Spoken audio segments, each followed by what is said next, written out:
I know how many of you appreciate my friend Brigitte Gabriel. So glad that she is with us today. Author, speaker, expert on global terrorism, former news anchor, wonderfully award-winning author, and the founder of Act for America. And my friend Brigitte, you've really been on my heart lately. I wonder, given your background, knowing that you're Lebanese, what you've thought about the fact that that government collapsed.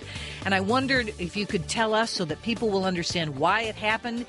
Nature and politics and governments abhor a vacuum. So is Hezbollah going to come running in? Is this going to be a proxy war by Iran against Israel? Can you tell I have 1,000 questions? I'd love your take on this. Talk to me about the collapse of that government. Well, glad to be back with you, Janet. It is so sad for me as a Christian Lebanese and someone who was born and raised there to see how Lebanon went from being Paris of the Middle East, where the French Riviera of the Middle East, where sheikhs used to go vacation, stars, like Frank Sinatra and Sophia Loren used to go vacation, to see my country of birth right now being run practically by a radical Islamic terrorist group funded by Iran is heartbreaking to me and to the millions of Christians around the world, the Lebanese in the diaspora. But we could see the writing on the wall, Janet, that it all started with when Khomeini came to power in 1979. He looked at Lebanon and he saw 11 different Islamic radical organizations rising and fighting against the Christians and against Israel in Lebanon. And he thought, why don't I combine them all together in one party and call it the Party of Allah, Hezbollah? So he brought them together and began funding them and feeding them the hatred against America and against Christians and against the infidels. In 1 year after the birth of Hezbollah in 1983, Hezbollah bombed the Marine barracks in Lebanon, killing over 250. Now, at that time, that would have been America's time to stand up and realize we are seeing a radical proxy army of Iran right now trying to spread across the ocean into Lebanon. But instead of America fighting Hezbollah, America left. And that empowered Iran, empowered Hezbollah, and also sent a signal to people like Osama bin Laden, who actually said, we saw what America did in Lebanon. America tucked tail between its legs and left. And we knew that America is no longer the power it used to be. So for the last 20 years, Hezbollah continued growing in Lebanon, continued gaining power, and they literally multiplied themselves into the government because Hezbollah is a Shiite group. And under the Shia law, as Muslims are allowed to marry up to 4 wives at a time, not in a lifetime, but at a time. They have many children, usually sometimes up to 7 or 10 children out of every wife. So over a 25-year span, last year, in the last 10 years, Hezbollah has been able to multiply themselves to literally democratically vote themselves into the government. They won the majority in the government election in 2006 and literally took over the government in 2008 where they attacked government buildings. Right now, Hezbollah, because of the tribunal, the UN tribunal, searching into the assassination of Prime Minister Hariri, the former Prime Minister of Lebanon, and Hezbollah knew that the tribunal is going to indict Hezbollah's leadership, Hassan Nasrallah. The indictment is even going to indict the Ruhollah of Iran, the supreme leader of Iran. It's going to indict the head of the Revolutionary Guards in Iran. So it's going to indict some members of the Syrian intelligence and members of the Syrian government. And because of that, Hezbollah walked off the government and collapsed the government week before last in order to ensure that there will not be a government in Lebanon who will be able to basically arrest these people and turn them into court to basically see justice done in Lebanon. Wow. Wow, Brigitte, what a great insight into that entire situation that I would guess most people have not heard prior to your assessment of that. A couple of questions. First of all, do you still have family back there, and what is the situation like for them, and what form of government is happening right now? I mean, is it utter chaos, or is there some sort of interim setup that's going on right now so that at least the business of Lebanon can go forward? It is so scary what's happening in the country right now. The Christians right now are less than 20%. When Hezbollah came to power, especially in the last 5 years, and especially after the 2006 war with Israel, when Israel basically lost the war against Hezbollah, America failed to disarm Hezbollah, even though the UN passed a resolution, 1559, to disarm Hezbollah and get Syria out of Lebanon. Since 2006, when Hezbollah felt so empowered that they defeated the Israeli IDF, and began building their arsenal again. They not only built their arsenal to 3 times what they had in 2006, but they began intimidating the Christians, letting the Christians know that there's a new Islamic era happening in Lebanon. Today, there are less than 20% Christians left in Lebanon. We started in the 70s, we were 67% of the country. Right now, less than 20% left. And the Christians who are left there are stuck there because they cannot get a visa to escape to any other country.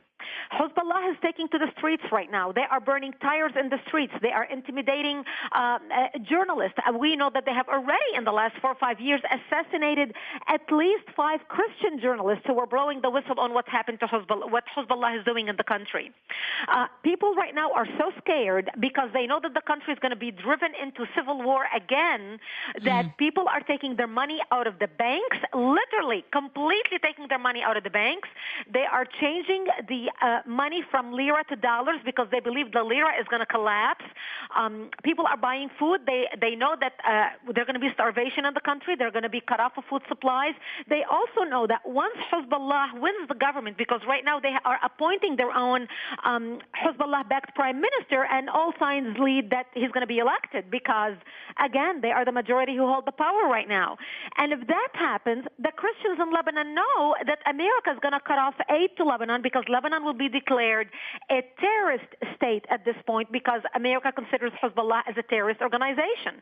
So this is why people know that they are facing lack of food, they are facing chaos, they are facing complete military control by Hezbollah, and basically a complete a grip such as what's happening in Iran under Ayatollah Khomeini.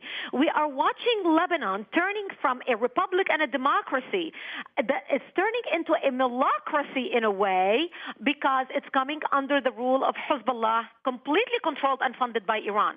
This is completely changing the power shift in the Middle East because right now we are seeing countries who stand with the West, like the Lebanese government was standing with the West under the Saad Hariri's leadership as prime minister. We are seeing now rallies in Egypt to overthrow the government, also backed by Iran. Iran is backing the Muslim Brotherhood. We are also the same thing happening in Jordan. So right now you are seeing an alliance between Iran and Syria and now Lebanon against the forces who support Western governments such as Saudi Arabia and Egypt. This is going to give Iran literally a mini state on the border of Israel where Iran can launch anything it wants against Israel, build whatever military bases against Israel, and the Lebanese army will be completely irrelevant because the Lebanese army right now is 60% Shia, 60% in support of Hezbollah, and 60% in control of whatever weaponry. We in the United States have supplied the Lebanese army because we thought we are training them, or we are strengthening them so they can defeat Hezbollah. We are finding out that basically we handed our money, our tax dollars, and our ammunition and our technology to support basically the military that is going to be now supporting Hezbollah. Wow. Brigitte, you anticipated my question, which is from Israel's vantage point, does this have the potential of becoming a proxy war with Iran? Because Hezbollah is Iran, Iran is Hezbollah, so Iran can run munitions and money and air power and anything they need into Lebanon. So rather than looking for some sort of nuclear strike from Iran, it's much closer now. The threat is Lebanon. Is that potential very real? This potential is very, very real, and it is very, very concerning to the Israeli government as we speak because the whole dynamic is shifting. Even though before we knew that Iran was supporting Hezbollah and funding Hezbollah, I mean, it was very clear to the tune of hundreds of millions of dollars annually. I mean, it literally is driving the economy in Lebanon right now because of not only handing of the money out to the people, to Hezbollah member, those whose homes were attacked by Israel or destroyed by Israel or even affected by Israel, even a broken window. Hezbollah came and gave the money to the people to fix their windows and fix their yards and restart their businesses. All that money came from Iran.